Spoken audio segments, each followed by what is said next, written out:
آج شام عاشور ہے۔ آج کے دن تاریخ اسلام کا ایک المناک واقعہ کربلا ہوا، جس نے قیامت تک حق اور باطل کے درمیان ایک واضح لکیر کھینچ دی۔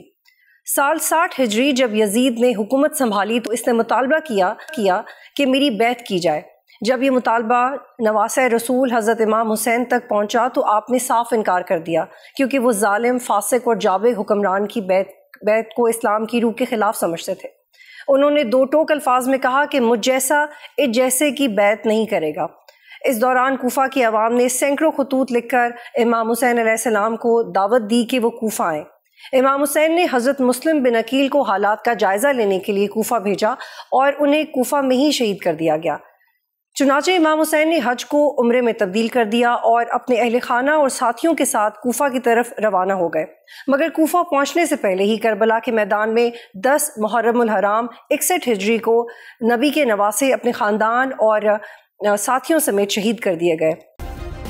سبسکرائب کریں اور بیل دبائیں تاکہ کوئی خبر رہ نہ جائے۔